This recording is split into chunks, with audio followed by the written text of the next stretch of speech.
지금 전 세계 외교안보 전문가들이 몽골 울란바토르의 한 공항과 외교 현장을 주시하며 충격에 빠져 있습니다. 수백조 원 규모의 국보급 자산이 걸린 일촉즉발의 위기가 해소된 지 불과 몇 달 만에 벌어진 일입니다. 발단은 국제회담장에서 터져나온 중국의 오만하고 모욕적인 발언이었습니다. 한국은 몽골의 경제를 빨아먹는 거머리다. 내 말이 틀렸나? 이 노골적인 조롱에 몽골 정부는 굴욕감에 치를 떨었지만 단 한마디도 반박할 수 없었습니다. 경제의 78%가 중국의 손에 있었고 그들은 국경 폐쇄라는 가장 잔인한 무기를 들고 몽골의 반응을 비웃듯 기다리고 있었기 때문입니다.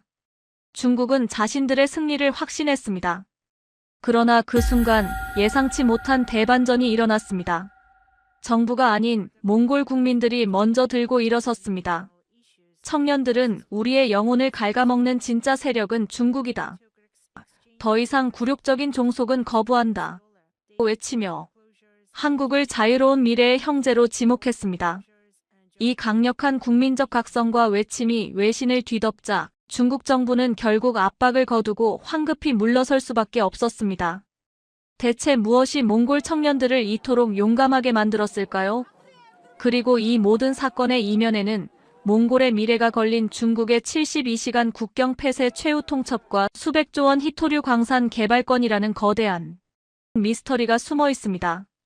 모두가 절망했던 그때 누구도 예상치 못했던 한동아시아 국가의 조용한 결정이 몽골을 구원했고 불과 몇 달 뒤 몽골 수도에는 K전차 120대와 한국군 훈련단이 도착하게 되었습니다. 힘이 아닌 문화로 시작되어 안보동맹으로 이어진 기적의 이야기 지금 시작합니다. 잠깐만요. 영상 시청하시기 전에 여러분의 좋아요와 구독 그리고 알림 설정은 힘든 상황에서 큰 힘이 됩니다. 그럼 바로 오늘의 영상 시작할게요.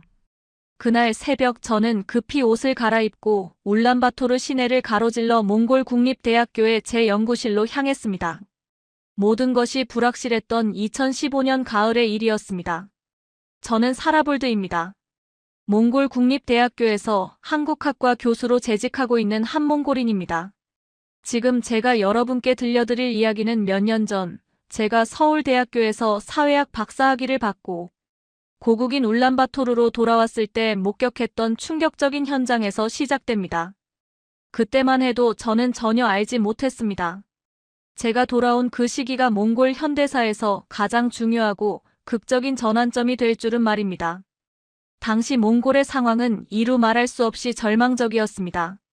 우리나라는 오랜 세월 동안 북쪽의 러시아와 남쪽의 중국이라는 두 거대 대륙, 국가의 틈바구니 속에서 생존을 모색해왔습니다. 특히 경제적인 면에서 우리 몽골은 철저히 남쪽 이웃나라에 종속되어 있었습니다. 경제의 무려 78%가 중국과의 교역에 의존하고 있었죠.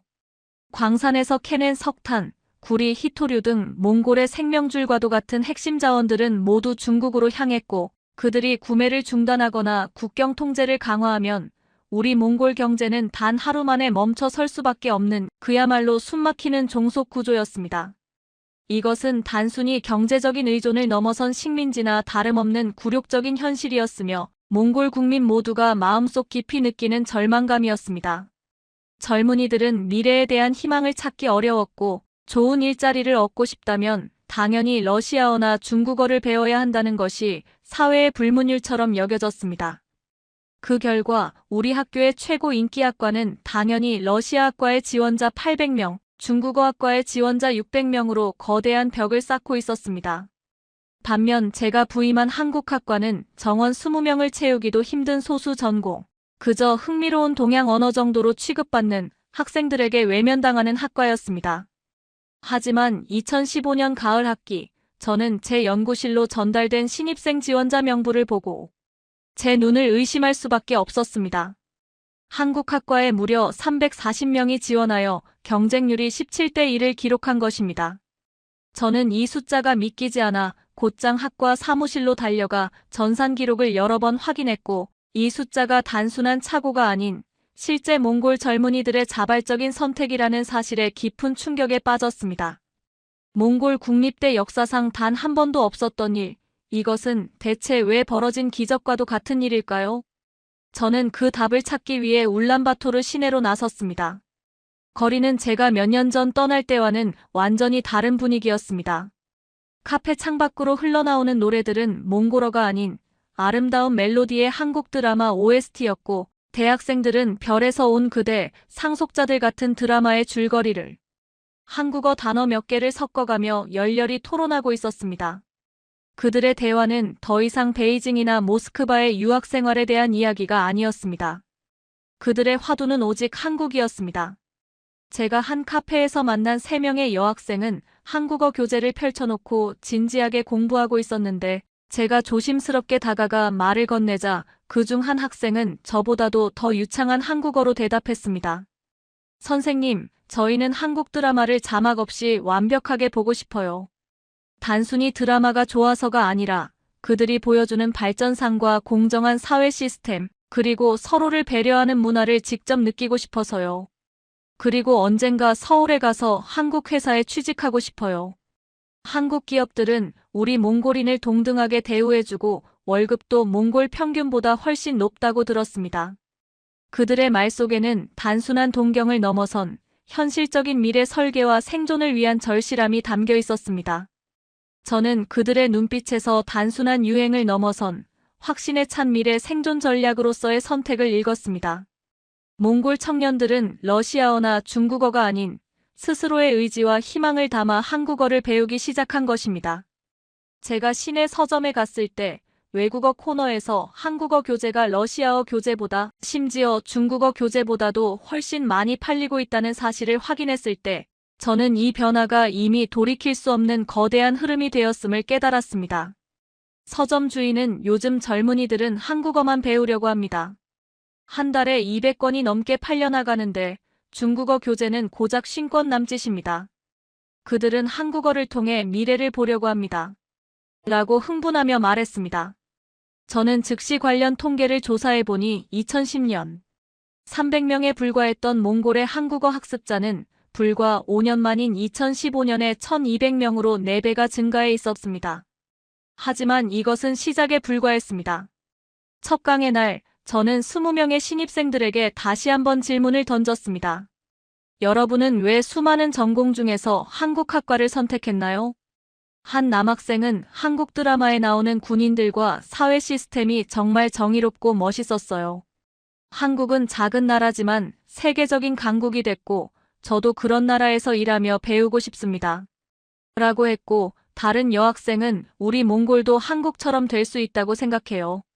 한국에서 발전의 노하우를 배우고 싶어요. 한국 기업은 우리에게 공정한 기회를 줄 거라고 믿습니다.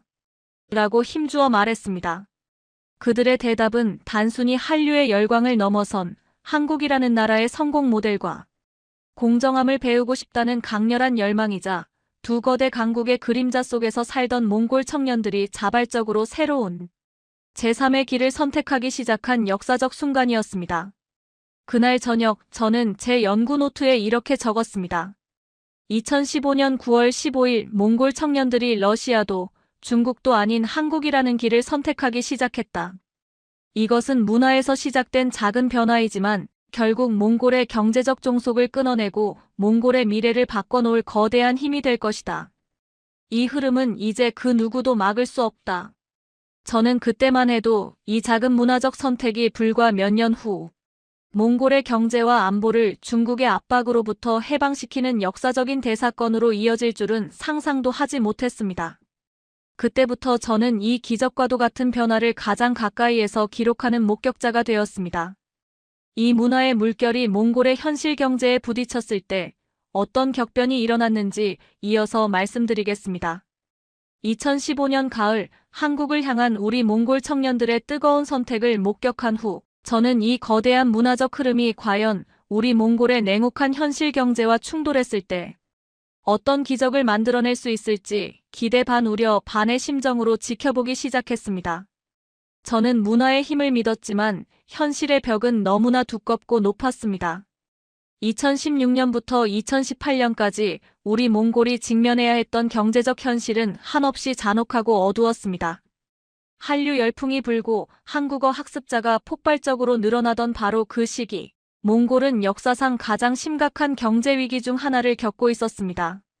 제가 앞서 누누이 말씀드렸듯이 몽골 경제의 무려 78%는 남쪽 이웃나라 중국에 대한 광물 수출에 전적으로 의존하고 있었습니다.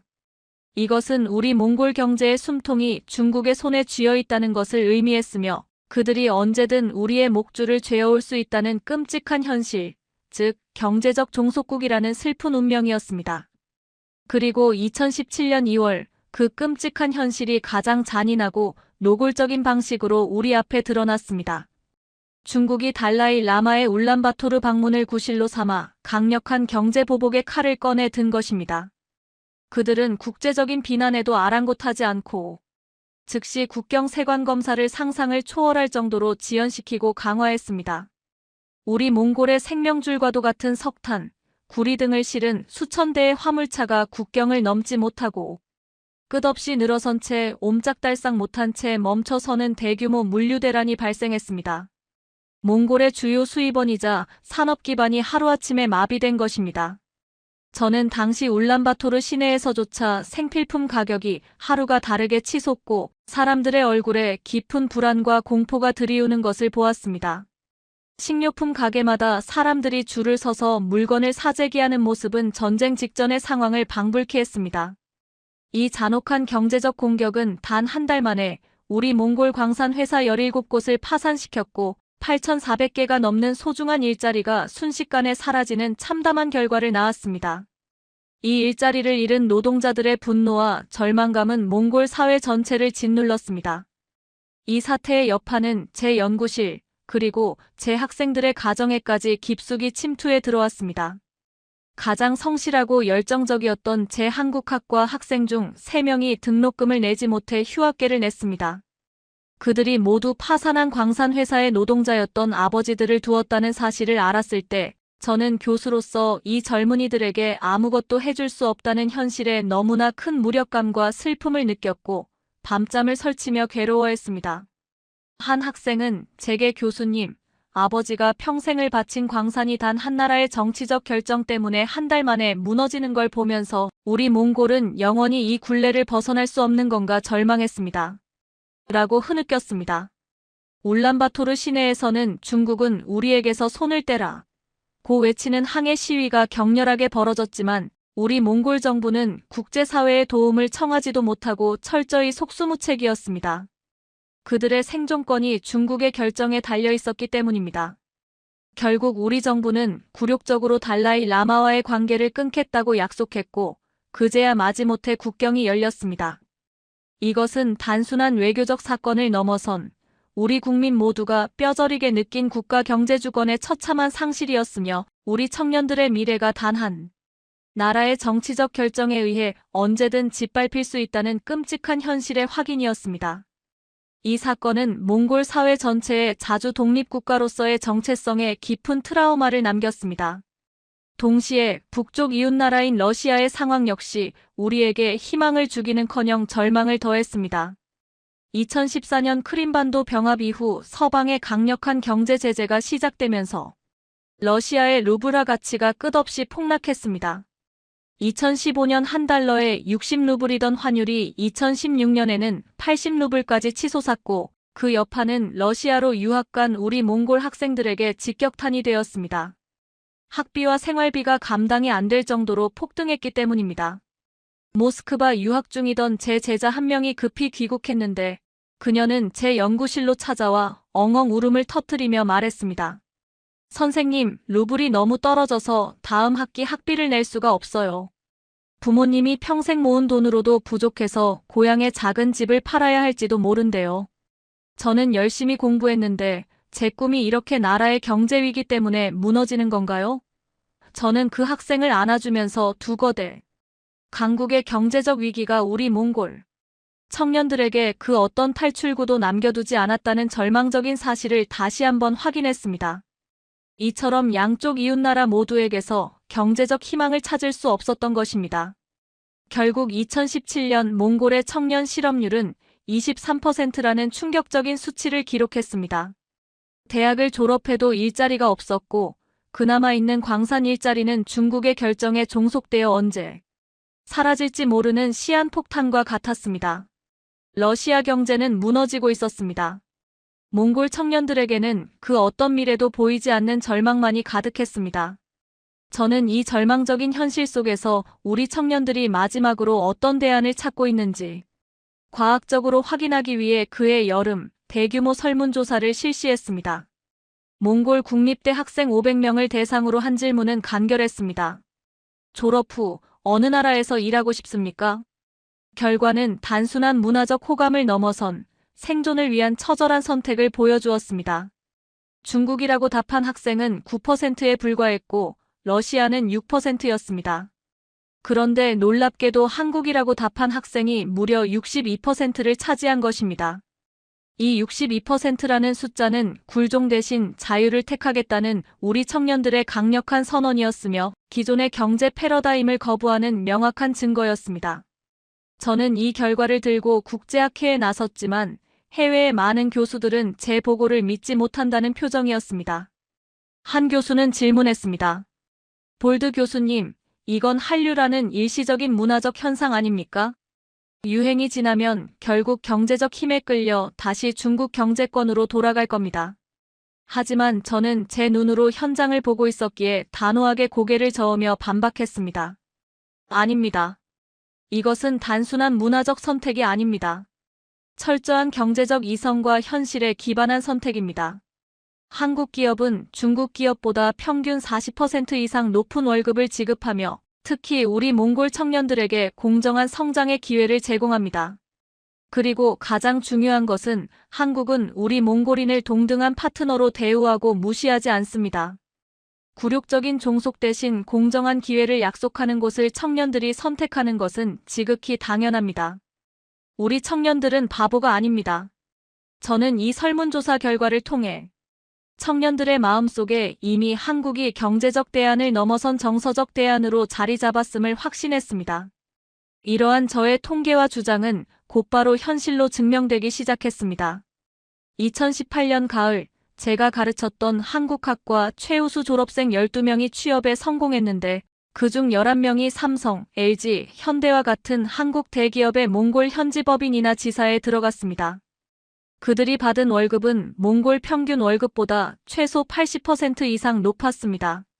단 한 명만이 중국 기업에 취업했지만 그마저도 몽골이 아닌 베트남 지사였습니다. 이 작은 숫자가 몽골 청년들이 바라는 미래의 방향을 명확히 제시하고 있었습니다.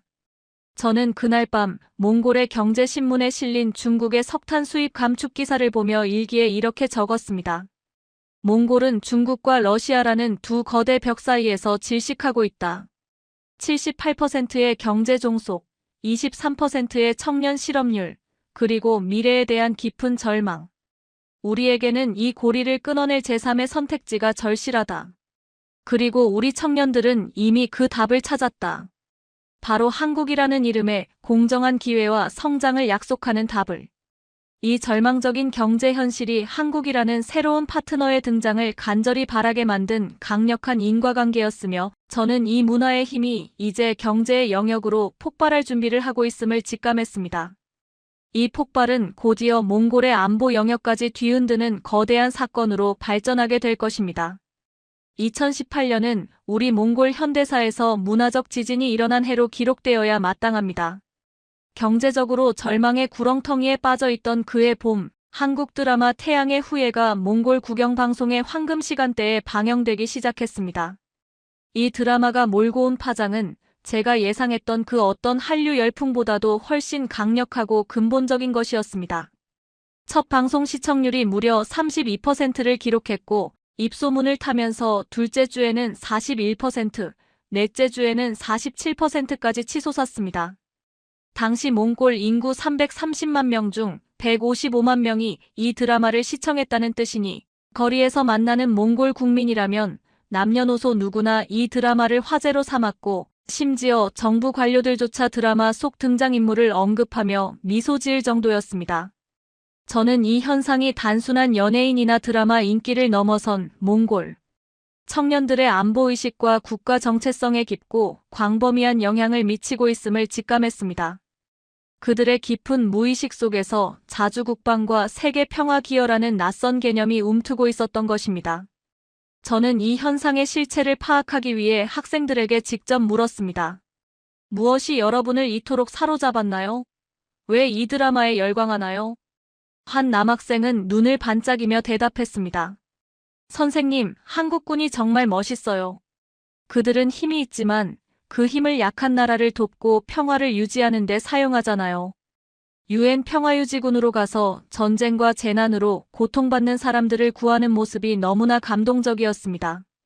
한국은 작은 나라인데 중국이나 러시아처럼 힘으로 군림하려 하지 않고 세계 곳곳에서 인도주의를 실천해요. 저는 그 모습을 보면서 우리 몽골군도 언제 저렇게 될 수 있을까? 우리도 중국의 눈치를 보지 않고 세계에 기여하는 당당한 나라가 되고 싶다는 꿈을 꾸기 시작했습니다. 다른 여학생은 덧붙였습니다. 한국은 중국이나 러시아의 압력에도 흔들리지 않고 당당하게 세계 무대에서 활동해요. 우리는 항상 두 거대 강국의 그림자 속에서 숨도 못 쉬고 살았는데 한국을 보면서 우리도 독립된 주권을 가지고 당당하게 설 수 있다는 심리적 해방감을 느꼈습니다. 저는 그들의 대답을 듣는 순간 전율을 느꼈습니다.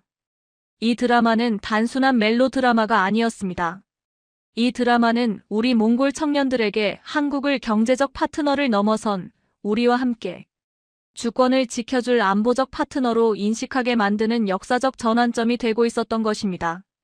우리 청년들의 머릿속에 중국군도 러시아군도 아닌 공정하고 정의로운 한국군의 이미지가 마치 새로운 국가적 이상처럼 깊숙이 각인되고 있었던 것입니다.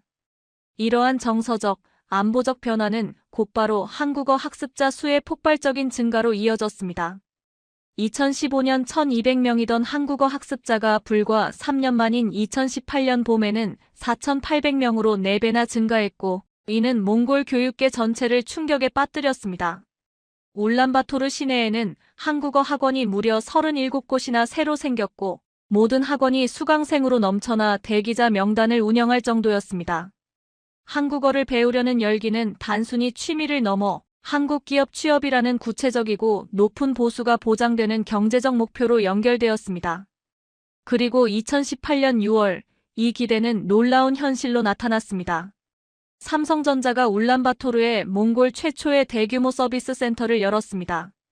이것은 단순한 매장 개설이 아니라 한국 대기업의 본격적인 몽골 시장 진출 신호탄이었으며 우리 청년들에게는 꿈의 직장이 현실에 등장한 사건이었습니다. 센터는 380명의 직원을 채용한다고 공고했는데 지원자가 무려 8,700명이나 몰려 23대 1의 경쟁률을 기록했습니다. 저는 그 면접장에 참관인으로 초청받았는데 면접장에 앉아있는 젊은이들의 눈빛은 단순히 취업을 넘어선 경제적 자유와 미래로 가는 티켓을 잡으려는 간절함으로 빛나고 있었습니다. 합격자 발표가 났을 때 제 학생 7명이 합격했다는 소식을 듣고 그들은 제 연구실로 달려와 기쁨을 감추지 못하고 서로를 껴안았습니다. 한 학생은 선생님, 월급이 몽골 평균보다 85%나 높대요. 평생 광산에서 힘겹게 일하신 부모님이 드디어 노후를 편안하게 보내실 수 있게 되었다며 너무 좋아하세요. 이제 저도 집을 살 수 있는 희망이 생겼어요. 라고 말하며 울먹였습니다. 이 작은 취업의 성공 사례는 곧바로 몽골 전역에 퍼지면서 청년들에게 한국 기업은 공정한 기회와 높은 대우의 상징으로 확고히 자리 잡았습니다. 이 성공은 중국 기업들이 제공하는 낮은 임금과 불투명한 승진 기회에 대한 명확한 대안이었습니다. 저는 이 모든 변화를 종합하여 그의 국제학회에 제출할 논문을 썼습니다. 제목은 문화가 경제를 이끄는 시대 몽골의 새로운 모델이었습니다. 논문의 핵심 논지는 간단했습니다. 드라마와 음악으로 시작된 한류가 이제 인재 양성과 실질적인 경제 협력으로 이어지고 있으며 이것은 21세기 국가관계의 새로운 모델이라는 것이었습니다. 하지만 심사위원들은 여전히 회의적이었습니다. 한 교수는 지나치게 낙관적입니다. 문화적 영향은 일시적이며 몽골은 결국 중국 경제권으로 돌아갈 것입니다. 경제적 현실을 무시할 수 없습니다. 라고 코멘트를 남겼습니다. 그러나 저는 현장에서 매일 아침 학생들이 한국 뉴스를 찾아보고 한국 기업 채용 공고를 확인하고 한국행 비행기 표를 알아보는 모습을 보고 있었기에 확신할 수 있었습니다. 이것은 일시적 현상이 아니었습니다. 이러한 분위기를 감지한 중국 대사관이 마침내 움직이기 시작했습니다. 그해 가을, 중국 대사관은 몽골 교육부에 노골적인 압력을 넣었습니다. 한국학 예산을 대폭 삭감하라고 요구했으며 그 대신 자신들의 공자학원 예산을 3배로 늘리겠다고 제안했습니다. 우리 몽골 정부는 난처해했습니다. 중국의 압박을 무시할 경우 2017년과 같은 경제 보복이 다시 시작될 수 있었으니까요. 하지만 동시에 한국 기업 취업을 희망하는 청년들의 강력한 열망과 선택을 정부가 막을 수도 없었습니다. 결국 한국학 예산은 삭감은 피했지만 동결되었고 저는 이 외교적 줄다리기를 보며 그날 일기에 이렇게 적었습니다. 중국이 두려워하고 있다. 몽골 청년들이 한국을 선택하는 것을 그들은 경제 지배라는 사슬로 우리를 묶어두려 했지만 문화는 그 사슬을 끊고 있다. 태양의 후예는 단순한 드라마가 아니었다. 한 세대 전체의 미래 선택을 바꾼 역사적 사건이었으며 이는 곧 경제적 투자와 안보의 영역으로 폭발할 불씨가 되었다. 이때까지만 해도 이 모든 것이 문화와 경제의 영역에서 벌어진 일이라고 생각했지만 곧이어 이 사건들은 몽골의 안보와 국가 존립이 걸린 최대의 위기로 번지게 될 불씨가 되었습니다. 문화적 각성과 청년들의 선택이 있었던 2019년 후반부를 지나 2020년 1월 마침내 몽골의 경제 판도를 근본적으로 뒤흔들 거대한 사건이 터졌습니다.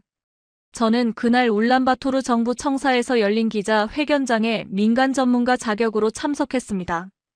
총리가 단상에 올라 발표를 시작했을 때 저는 숨을 죽이고 그의 말에 집중했습니다. 총리가 발표한 첫 번째 소식은 포스코가 울란바토르 외곽에 종합제철소를 건설한다는 내용이었습니다. 투자 규모는 무려 18억 달러였습니다. 회견장 전체가 충격과 놀라움으로 크게 술렁였습니다. 18억 달러는 당시 몽골의 연간 국내 총생산인 140억 달러의 13%에 해당하는 금액으로 몽골 역사상 단일 외국인 투자로는 최대 규모였습니다. 이 하나의 투자만으로도 몽골 경제의 체질이 완전히 바뀔 수 있는 엄청난 규모였습니다. 총리는 이 프로젝트로 8,500개의 안정적이고 수준 높은 일자리가 생길 것이라고 힘주어 강조했습니다. 하지만 총리의 발표는 여기서 멈추지 않았습니다. 그는 연이어 2개의 더 큰 소식을 전했습니다. LG화학이 9억 달러 규모의 배터리 소재 공장을 짓고 현대자동차가 7억 달러 규모의 자동차 부품 공장을 세운다는 내용이었습니다. 저는 급히 머릿속으로 이 모든 금액을 계산했습니다. 총 투자 금액은 무려 34억 달러였습니다. 이는 몽골 연간 국내 총생산의 24%에 해당하는 상상조차 할 수 없는 규모였습니다. 이 3개의 프로젝트를 통해 창출될 일자리는 총 1만 8천 개에 달했습니다. 이것은 단순한 외자 유치를 넘어선 우리 몽골이 그토록 벗어나고자 했던 중국에 대한 경제, 종속성을 근본적으로 끊어낼 수 있는 거대한 전환점이었습니다. 저는 감격스러운 마음에 눈물이 솟구치는 것을 간신히 참았고 회견장 여기저기에서 박수와 함께 환호성이 터져나오는 것을 들었습니다. 기자 회견이 끝나자마자 저는 급히 연구실로 돌아와 제 한국학과 학생들에게 문자를 보냈습니다. 긴급 세미나를 연다는 내용이었습니다. 그날 저녁 35명의 학생들이 연구실에 모였습니다. 그들의 눈빛은 기대와 희망으로 반짝이고 있었습니다. 저는 프로젝터에 이 34억 달러의 투자 내역을 띄우고 흥분된 목소리로 말했습니다. 여러분, 기회가 왔습니다. 포스코는 엔지니어와 기술자를 필요로 합니다. LG화학은 첨단 화학 전문가를 찾고 현대는 정밀 기계공학도를 원합니다. 여러분이 3년 동안 밤낮 없이 배운 한국어 실력과 전문 지식이 이제 빛을 발할 때입니다. 여러분이 준비한다면 이 모든 좋은 일자리는 여러분의 것입니다. 한 학생이 손을 들고 조심스럽게 물었습니다. 선생님, 우리가 정말 합격할 수 있을까요? 다른 중국 기업들도 지원할 텐데요. 그들의 물량 공세를 이겨낼 수 있을까요? 저는 단호하게 대답했습니다. 한국 기업은 한국어를 능통하게 구사하고 한국 문화를 이해하는 인재를 우대합니다. 여러분은 이미 준비된 인재입니다. 여러분에게 압도적으로 유리합니다. 저의 예측은 정확했습니다. 2020년 6월 포스코가 첫 채용 공고를 내고 420명을 뽑는다고 했을 때 제 한국학과 학생 23명이 지원했고 그중 17명이 합격했습니다. 무려 74%의 경이로운 합격률이었습니다. 합격한 학생들이 제 연구실로 달려와 보여준 계약서의 월급 항목은 몽골 평균 월급의 2.3배에 달했습니다. 이는 중국 기업들이 제공하는 임금보다 40% 이상 높은 수준이었습니다. 한 남학생은 감격에 겨워 선생님, 제 아버지가 오셨어요. 평생 광산에서 힘겹게 일하신 아버지가 제가 이렇게 좋은 회사에 들어갈 줄은 꿈에도 몰랐대요. 이제 가족 모두가 희망을 보게 되었습니다. 라고 말하며 눈물을 흘렸습니다. 이 성공을 시작으로 2021년 봄 LG 화학 채용에서 제 학생 19명 중 15명이 합격했고 2021년 가을 현대자동차 채용에서는 14명 중 11명이 합격했습니다. 저는 2020년부터 2022년까지 3년간의 통계를 정리했습니다. 제가 가르친 한국학과 학생 186명 중 무려 145명이 한국 기업에 취업했습니다. 합격률은 78%였습니다. 몽골 국립대 전체로 보면 숫자는 더욱 놀라웠습니다. 한국 기업들이 3년간 총 6,400명을 채용했는데 그중 4,800명이 우리 몽골 사람이었습니다. 75%의 비율이었습니다. 이 숫자가 곧 몽골 경제에 새로운 희망과 활력을 불어넣었습니다. 울란바토르 거리가 눈에 띄게 변하기 시작했습니다. 한국 기업 로고를 단 포스코의 파란색 버스, LG의 빨간색 버스, 현대의 은색 버스가 아침마다 거리를 누볐고 젊은이들이 그 버스를 타고 활기차게 출근했습니다.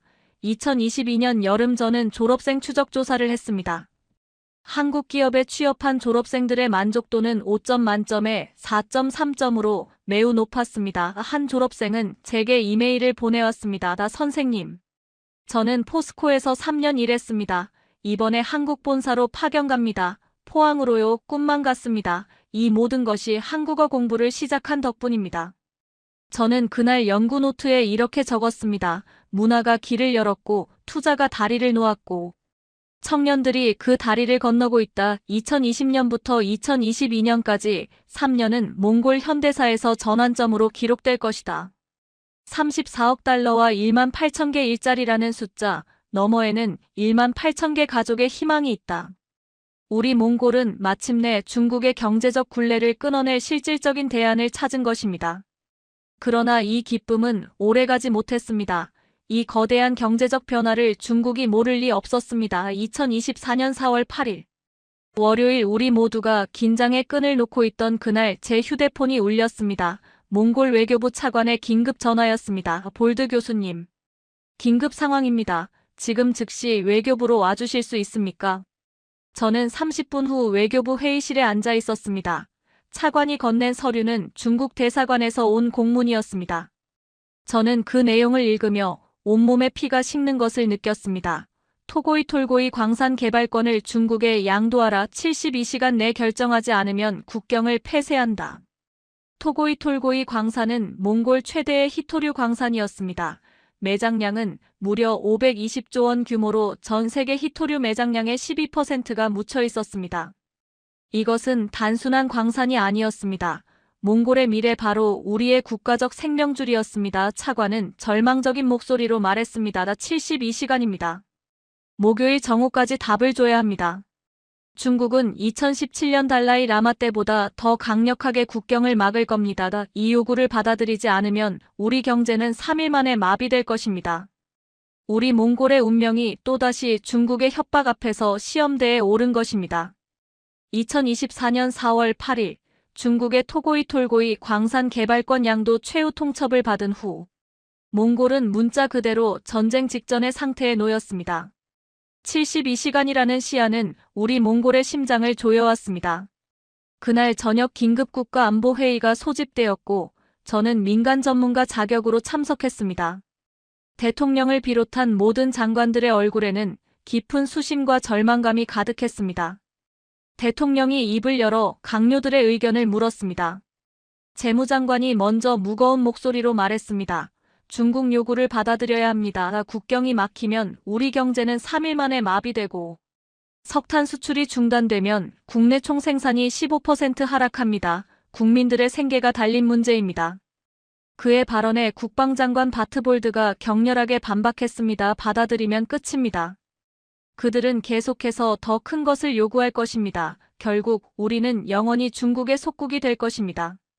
우리에게 주권은 없다는 것을 스스로 인정하는 셈입니다. 회의는 격렬한 논쟁으로 2시간 넘게 이어졌습니다. 누구의 말이 맞는지 판단하기 어려운 절박한 상황이었습니다. 논쟁이 잠시 소강 상태에 접어들자 대통령이 저를 바라보며 물었습니다. 볼드 교수님, 우리 청년들은 어떻게 생각할까요? 그들은 이 상황을 어떻게 보고 있을까요? 저는 대답했습니다. 조사하겠습니다. 24시간만 주십시오. 다음날 저는 곧바로 긴급 설문조사를 실시했습니다. SNS를 통해 18세에서 35세 청년 8,200명이 응답했습니다. 질문은 명확했습니다. 중국의 광산 요구를 받아들여야 하는가? 결과는 압도적이었습니다. 찬성 11%, 반대 82%였습니다. 저는 추가 질문을 던졌습니다. 중국이 국경을 폐쇄하더라도 우리는 거부해야 합니까? 청년들의 대답은 더 놀라웠습니다. 찬성 76%, 반대 18%. 우리 청년들은 가난해지더라도 자유롭게 살겠다는 강력한 의지를 보여준 것입니다. 저는 그 결과를 들고 대통령 집무실로 갔습니다. 대통령은 이 숫자를 보며 깊은 생각에 잠겼다가 이윽고 말했습니다. 청년들이 각오하고 있군요. 이들이 몽골의 미래를 결정하는군요. 제가 힘주어 말했습니다. 각하 청년들은 중국보다 가난해도 자유를 원합니다. 그들에게는 한국이라는 경제적 대안과 정서적 지지 기반이 있습니다. 바로 그 순간 외교부 차관이 문을 열고 급히 들어왔습니다. 각하 한국대사관에서 연락이 왔습니다. 한국 정부가 긴급 제안을 보냈다고 합니다. 30분 후 한국대사가 집무실로 왔고 그는 단호한 표정으로 문서를 꺼냈습니다. 한국 정부와 포스코, 삼성 LG 컨소시엄이 토고이 톨고이 광산 개발에 8,800억 원을 투자하겠습니다. 조건은 하나입니다. 중국의 요구를 거부하십시오. 대통령이 물었습니다. 중국이 국경을 막으면요? 한국 대사는 조금의 망설임도 없이 대답했습니다. 한국이 물류를 대체하겠습니다. 인천항을 통해 유럽으로 가는 해상 루트를 확보했고 3개월 안에 중국 의존도를 60%에서 30%로 낮출 수 있도록 모든 물류 시스템을 가동하겠습니다. 이 8,800억 원은 단순한 투자가 아니었습니다. 그것은 우리 몽골의 자유를 향한 선택의 가치였습니다. 4월 10일 수요일 몽골 의회가 긴급 소집되었고 투표가 진행되었습니다. 결과는 찬성 64표, 반대 12표 압도적인 표차로 중국의 요구를 거부하기로 결정했습니다. 다음 날 정오 몽골 외교부가 중국 대사관에 답변을 보냈습니다. 토고이 톨고이 광산은 몽골의 주권 자산입니다.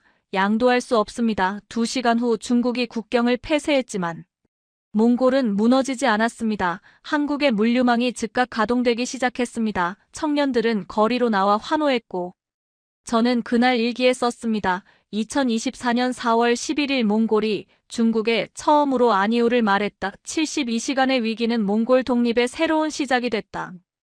8,800억 원은 단순한 투자가 아니었다. 자유의 값이었다. 이 사건은 안보 분야로 확산되었습니다.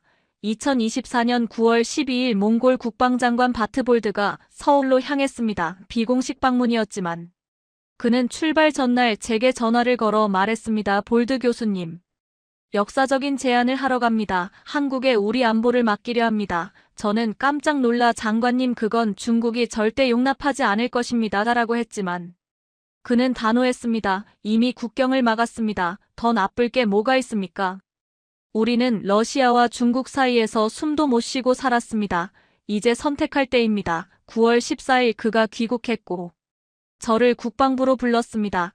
그는 흥분한 표정이었습니다. 한국이 받아들였습니다. K 전차 120대를 판매하기로 했습니다. 천국-2 방공 시스템 4개 포대도 도입합니다. 제가 물었습니다. 총 얼마입니까? 그는 대답했습니다. 28억 달러입니다. 그리고 가장 중요한 것, 한국군 훈련단 200명이 몽골에 파견됩니다. 우리 군을 훈련시키고 합동훈련도 진행합니다. 저는 숨이 막혔습니다. 이것은 단순한 무기 구매가 아니었습니다. 사실상 군사 동맹이었습니다. 10월 1일 계약 조인식이 열렸고 몽골 대통령과 한국 국방장관이 참석했습니다. 양국 국기가 나란히 걸렸고 한국 국방장관이 말했습니다. 대한민국은 몽골의 안보 파트너가 되겠습니다. 우리는 함께 평화를 지킬 것입니다.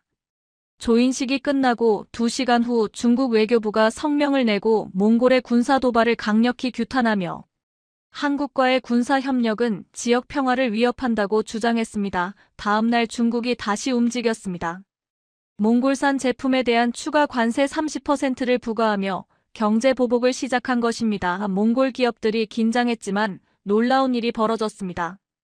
한국 기업들이 투자를 확대했습니다. 포스코가 5억 달러 추가 투자, 삼성이 7억 달러 규모, 반도체 부품 공장 건설 LG가 4억 달러를 더 투자하겠다고 했습니다. 총 16억 달러였습니다. 중국의 경제 보복을 상쇄하고도 남는 금액이었습니다. 중국의 보복은 3주 만에 무력화되었습니다. 11월 한국군 훈련단이 몽골에 도착했습니다. 몽골군이 격례했고 한국군 단장은 몽골어로 인사했습니다. 우리는 형제입니다. 함께 훈련하고 함께 성장하겠습니다. 저는 그날 연구 노트에 분석을 썼습니다. 경제가 안보를 만든다. 한국 기업이 몽골에 39억 달러를 투자했기 때문에 몽골은 한국을 안보 파트너로 선택할 수 있었다. 중국의 보복도 한국의 추가 투자로 무력화됐다. 이것이 21세기 동맹의 새로운 모델이다. 2025년 3월 1일 몽골 의회 본회의장에서는 역사적인 순간이 펼쳐졌습니다. 대통령이 단상에 올라 한-몽 자유무역 협정이 발효됨을 선언했고 관세 95%가 철폐되었습니다. 그리고 대통령은 한 가지를 더 발표했습니다. 한국 정부가 몽골 국민에게 비자 면제를 승인했습니다. 의회가 잠시 술렁였지만 이내 우레와 같은 박수가 터져나왔습니다. 비자 면제는 단순한 경제 협정을 넘어선 신뢰와 통합의 증표였습니다. 다음 날 출입국 사무소에는 한국행 비자를 신청하던 줄이 사라지고 여권만 들고 항공권을 예매하는 사람들로 가득했습니다. 한 직원은 제게 교수님, 오늘만 2,400명이 한국행 티켓을 예매했어요 라고 말했습니다. 4월 한국고용노동부가 울란바토르에서 채용 박람회를 열었고 삼성, LG, 현대, SK, 포스코 등 87개 기업이 참가했습니다. 2,800명을 채용하는데 지원자가 1만 5천 명이 몰렸습니다. 재학생 35명이 한국으로 떠났고 그중 3명은 삼성전자 서울 본사 인턴으로 선발되었습니다. 저는 공항까지 배웅을 갔습니다. 한 여학생이 울면서 말했습니다. 선생님, 10년 전 제가 한국 드라마를 보기 시작했을 때 꿈이었어요. 언젠가 서울에 가는 것. 이제 꿈이 이루어집니다. 저는 그녀의 손을 잡고 말했습니다. 잘 다녀오세요. 그리고 꼭 돌아오세요. 몽골도 여러분이 필요합니다. 2025년 상반기에만 1만 2천 명의 몽골인이 한국으로 갔습니다. 한국어 학습자는 1만 800명을 돌파했습니다. 2015년과 비교하면 820% 증가였습니다. 6월 몽골 정부는 서울에서 열리는 한국-몽골 미래 포럼에 저를 기조연설자로 초청했습니다. 저는 수락했습니다. 2025년 9월 19일 저는 옥스퍼드 대학교 국제경제학회 연례 학술대회 기조연설자였습니다. 저는 프로젝터에 2015년 울란바토르 카페에서 한국 드라마를 보던 젊은이들의 사진을 띄웠습니다. 그리고 말했습니다. 10년 전 세계는 이것을 일시적 유행이라고 생각했습니다. 하지만 저는 달랐습니다. 이것이 시작이라고 봤습니다. 저는 몽골 청년들의 한국어 학습자 수 증가, 한국 기업의 39억 달러 투자, 그리고 중국의 최후 통첩에 맞서 한국이 지원한 8,800억 원의 자유회가, 한국-몽골 군사동맹까지 모두 발표했습니다. 하버드 교수가 질문했습니다. 교수님, 이것이 지속 가능합니까? 중국의 반발은요? 저는 마지막 슬라이드를 띄웠습니다. 지속 가능합니다. 왜냐하면 강요가 아니라 선택이기 때문입니다. 중국은 경제 지배로 몽골을 묶었지만 한국은 기회로 몽골을 끌어당겼습니다. 청년들이 스스로 선택했습니다. 발표가 끝나자 600석이 가득 찬 강당에서 기립박수가 터져나왔습니다. 몽골 유학생 3명이 저를 찾아와 눈물을 글썽였습니다. 선생님, 감사합니다. 세계에 우리 이야기를 알려주셔서요. 저는 그들을 안아줬습니다. 이것은 여러분의 이야기입니다. 여러분이 선택하고 여러분이 만든 미래입니다. 저는 그날 호텔로 돌아와 일기에 썼습니다. 2015년부터 2025년 10년은 기적이었다. 문화가 시작이었고 경제가 달이었고 안보가 맹세였다. 중국도 러시아도 아닌 몽골이 스스로 선택한 길. 74%의 청년이 한국을 택했다. 이것은 끝이 아니다. 통합의 시작이다. 우리 모두가 알고 있는 그 강인한 민족성으로 이 기적을 현실로 만들어낸 것은 바로 한국이라는 나라의 진정한 힘이었습니다. 힘으로 굴복시키려 하지 않고 오직 사람의 마음과 실력으로 세계의 운명을 바꾸는 나라. 그들이 만들어낸 기적의 이야기는 이제 몽골을 넘어 전 세계의 희망의 등대가 될 것입니다. 오늘의 영상은 여기까지입니다. 이 놀라운 기적의 여정에 함께 해주셔서 진심으로 감사드리며 앞으로도 저희 채널을 통해 세계를 감동시키는 한국의 진정한 힘과 마주하고 싶으시다면 여러분의 구독과 좋아요, 알림 설정 부탁드립니다. 다음 영상에서 더 크고 놀라운 감동 사연으로 찾아뵙겠습니다. 프랑스 소르본 대학의 앨리스 마르티네즈 박사가 몽골 러시아 접경 지역 깊은 숲에서 만난 작은 민족. 그들의 언어와 문화가 한국과 무려 18가지 이상 일치한다는 충격적인 사실이 드러난 순간 전 세계 학계가 술렁이고 있습니다. 아버지, 어머니 같은 기초 단어에서부터 한국 고대 무속의 흔적인 천지인 솥대의 원형, 그리고 심지어 곡식을 나르던 등짐 도구의 형태까지 단순한 우연이라 보기엔 너무도 구체적이고 체계적으로 일치했습니다. 더욱 놀라운 건 최신 유전학적 DNA 분석이 이 울란타이 족의 뿌리가 한반도와 직접적으로 이어져 있다는 결정적인 증거를 보여줬다는 점입니다. 이 데이터가 공개되자마자 해당 지역에 대한 역사적 권위를 주장해온 거대 강대국은 학문적 선동이라며 발표를 막으려 했고 학술회의는 일촉즉발의 정치적 논쟁의 장이 되고 말았습니다. 그렇다면 과연 한국과 수천 킬로미터 떨어진 시베리아 몽골 접경지에 또 다른 한민족의 잃어버린 혈통이 존재하는 것일까요? 그리고 평범했던 이 학자는 어떻게 거대한 국가들의 압박 속에서도 진실을 세상에 공개할 수 있었을까요? 저희 채널은 이 충격적인 발견의 과정을 추적하며 수천 년간 잠들어 있던 한민족 대륙사의 비밀을 밝혀내고자 합니다. 시작 전 여러분의 좋아요와 구독은 진실을 찾아 나서는 저희에게 큰 힘이 됩니다. 지금부터 그 충격적인 발견의 과정 속으로 들어가 보시죠. 저는 앨리스 마르티네즈입니다. 프랑스 소르본 대학교에서 비교 언어학을 가르치고 있으며 아시아 대륙의 고리버 연구에 평생을 바쳐왔습니다.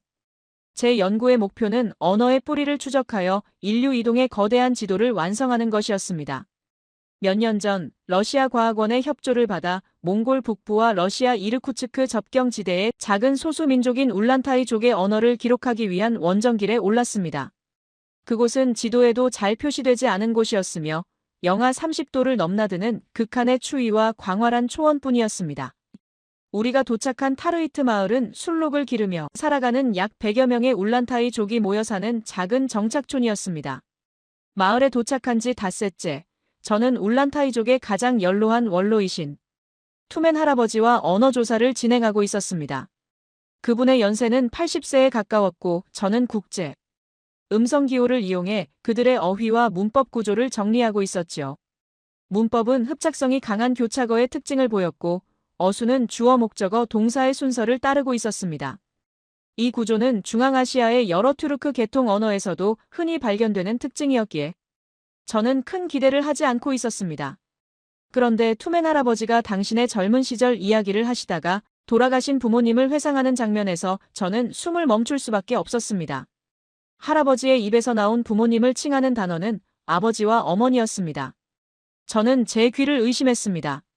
발음의 미묘한 억양까지 제가 서울대학교에서 1년간 교환 연구원으로 지내며 배웠던 한국어와 너무도 흡사했기 때문입니다. 수천 킬로미터를 가로지르는 광활한 대륙의 오지에서 한국의 기초적인 가족 호칭을 듣게 될 줄은 상상조차 하지 못했습니다. 제가 러시아 통역관에게 다시 물어봐 달라고 요청하자 투맨 할아버지는 온화하게 웃으시며 다시 한번 아버지, 어머니라고 또렷하게 발음하셨습니다. 통역관은 이를 평범한 울란타이족의 언어로 여겼지만 언어의 미묘한 뿌리를 추적해온 저의 학자적 직감은 심장이 쿵쾅거릴 정도로 강력하게 반응하고 있었습니다. 저는 노트에 음성 기호를 적으면서 손이 떨리는 것을 느꼈습니다. 곧바로 친족 관계를 나타내는 다른 단어들을 질문했습니다. 할아버지는 오라버니, 누이, 막내와 같은 단어들을 이어서 말씀하셨는데 이 또한 한국어의 옛 형태와 놀랍도록 유사했습니다. 이들은 단순한 발음의 유사성을 넘어 단어의 어근과 음운 구조 자체가 동일한 동계어족의 강력한 특징을 보여주고 있었습니다. 그날 밤 저는 추위도 잊은 채 게스트하우스의 작은 램프 불빛 아래에서 이 단어들을 분석했습니다. 제가 발견한 기초 어휘 150여 개 중 무려 70% 이상이 한국어 고어와 음성학적으로 95% 이상 일치하고 있다는 사실을 확인했을 때 저는 이 시베리아의 끝자락에서 잃어버린 언어의 원형을 발견했다는 전율에 휩싸였습니다. 다음 날 아침 저는 이 언어가 단순한 어휘 차용이 아님을 증명하기 위해 문법 구조를 파고들었습니다. 저는 투맨 할아버지께 울란타이 말로 나는 물을 마신다를 어떻게 말하는지 여쭤봤습니다. 할아버지는 잠시 생각하시더니 나 물을 마시다라고 답하셨는데 이 문장 구조는 완벽한 한국어 형태였습니다. 특히 목적격 조사의 형태가 한국어의 을를과 정확히 일치했고 동사의 어간과 활용이 한국어의 중세 문법과 놀랍도록 흡사했습니다. 더욱 놀라운 것은 존칭이었습니다. 할아버지께 윗사람에게 쓰는 높임말도 있습니까? 라고 여쭤보자 물론이지요. 어른께는 하다가 아니라 하오다를 써야 합니다라고 답하셨는데 이는 한국어 고어의 하옵니다와 같은 높임 어미의 흔적이었습니다. 언어의 문법과 격조사, 존칭 체계는 문화적 접촉만으로는 쉽게 바뀌지 않는 언어의 뼈대와 같은 부분입니다. 이 뼈대가 한국어와 같다는 것은 이 울란타이족의 언어가 한국어와 같은 뿌리에서 나왔거나 혹은 한국어의 고대 형태를 그대로 보존하고 있다는 명확한 증거였고 저는 이 언어학적 진실 앞에서 온몸에 피가 끓어오르는 것을 느꼈습니다. 저는 투맨 할아버지로부터 울란타이족의 언어와 한국어 사이에 문법적 뼈대가 존재한다는 결정적인 증거를 확보한 후 제 연구의 방향이 완전히 바뀌어야 함을 직감했습니다. 이것은 단순한 언어학적 유사성이 아니었습니다. 수천 년의 세월 동안 지리적으로 격리된 채 고유한 생활 방식을 유지해온 이들이 한국어의 원형을 그대로 보존하고 있다는 것은 언어보다 더 끈질긴 문화의 연결고리가 있다는 것을 의미했습니다. 저는 언어 조사를 잠시 중단하고 마을의 생활 방식과 풍습을 면밀히 관찰하기 시작했습니다. 그리고 며칠 동안 목격한 장면들은 저의 학문적 세계관을 산산조각 냈습니다. 가장 먼저 저를 충격에 빠뜨린 것은 마을 광장 입구에 세워진 거대한 나무 기둥이었습니다. 마을의 수호신을 모신다는 이 기둥은 높이가 4m에 달했는데 나무 기둥 꼭대기에는 하늘을 향해 날개를 펼친 채 서쪽을 바라보는 새 조각상이 놓여 있었습니다. 저는 그 광경을 보는 순간 심장이 멎는 줄 알았습니다. 그것은 한국의 전통적인 마을 입구에 세워 앞귀를 쫓고 풍년을 기원하던 소떼의 모습과 완벽하게 일치했습니다. 기둥의 굵기, 새의 방향, 그리고 기둥을 땅에 묻는 방식까지 모든 것이 한국의 민속 신앙과 동일했습니다. 투맨 할아버지께 저 기둥이 무엇인지 여쭤보자 그는 태양의 기운을 받아 하늘의 신과 땅의 인간을 이어주는 천지인 기둥이라고 설명하셨습니다. 새가 하늘과 땅을 연결하는 전령이며 나쁜 기운이 마을로 들어오지 못하게 막아준다는 그들의 믿음은 한국의 소떼, 신앙과 용도와 상징까지 완전히 같았습니다.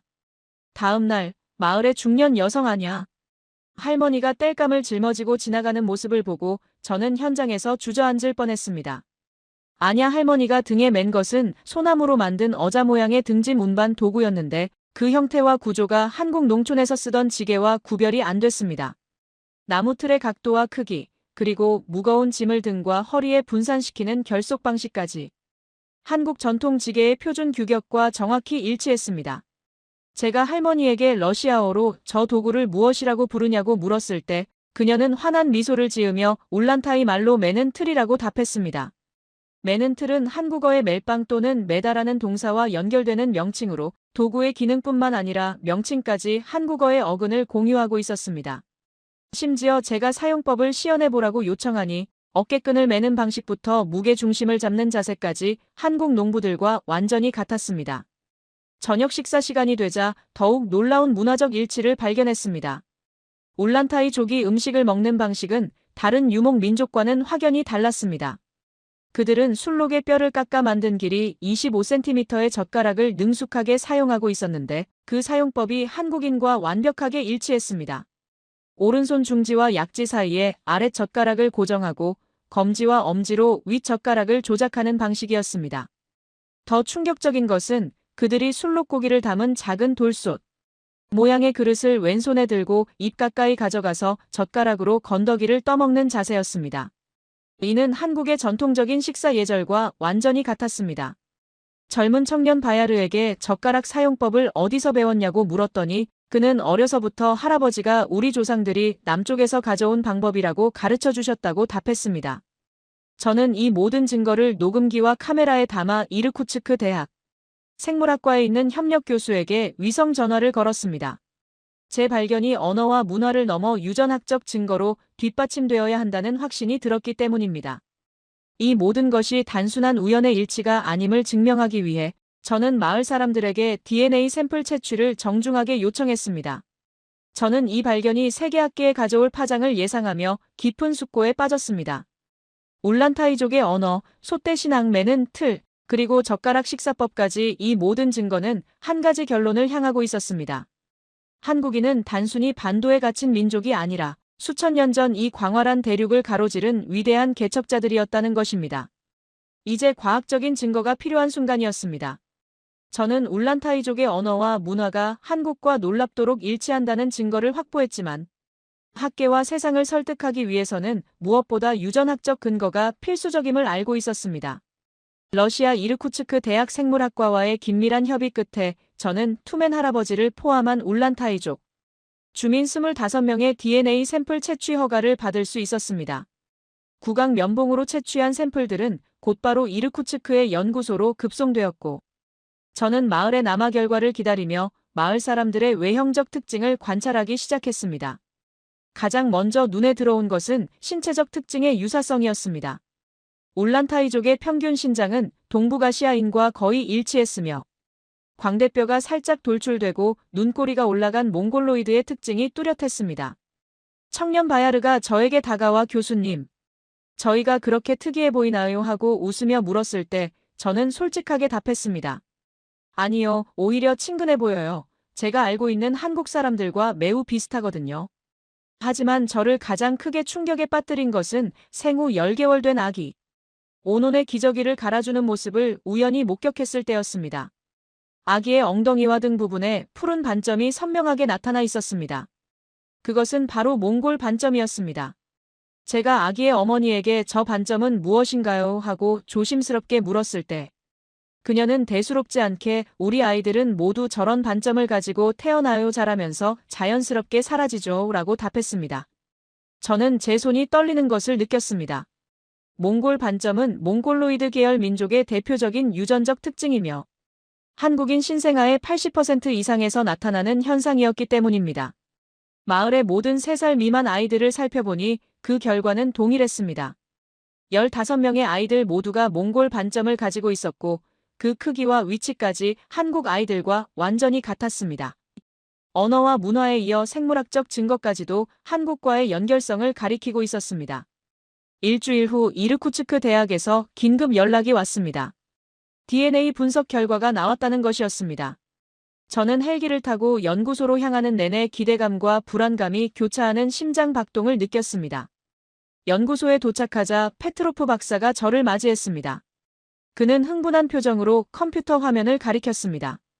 로웬 교수님, 정말 놀라운 결과가 나왔습니다. 모니터에 표시된 하플로 그룹 분석 차트를 보는 순간 저는 숨을 깊게 들이마셨습니다. 울란타이족 샘플 25개 중 21개가 하플로 그룹 52와 53에 속했습니다. 이 유전자형은 한국인과 일본인에게서 주로 발견되는 북방계 혈통이었습니다. 52B는 한국인의 30%, 53는 40%가 보유하고 있는 대표적인 유전자형이었고 울란타이족의 대다수가 이 유전자형을 공유하고 있다는 것은 충격적인 결과였습니다. 더 나아가 미토콘드리아 DNA 즉 목의 혈통을 분석한 차트에서도 한국인과의 유사성이 88% 이상 나타났습니다.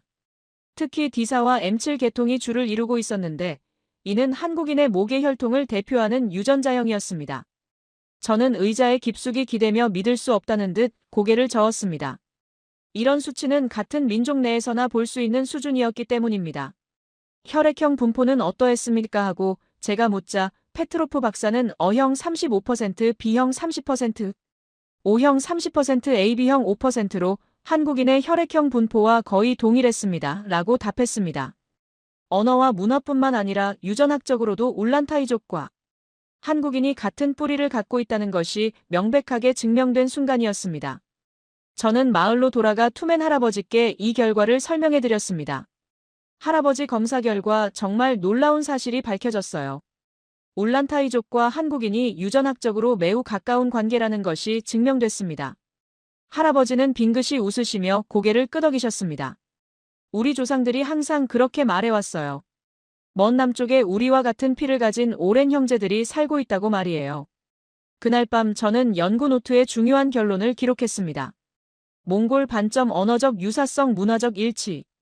그리고 이제 유전학적 연관성까지 모든 증거가 울란타이족과 한국인이 같은 조상을 둔 민족이라는 것을 가리키고 있었습니다.